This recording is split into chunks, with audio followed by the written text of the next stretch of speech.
සිරිකත සිනහ මුවින් මුව රන්දන ඔලින්ද කෙලි පංච කෙලි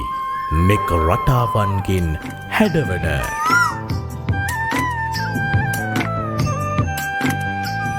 ආගම දහමට මුල් තැන දෙමින් මුළු රටම එකම නැකතකට මේ බක්මයි අසිරිය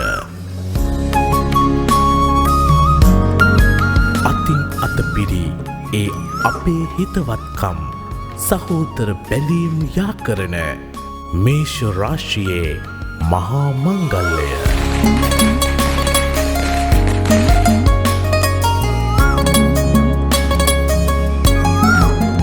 සැමට සුබසිත සියලු යහපත අරගෙන කිරි ඉතිරෙන මේ අරුණැල්ලේ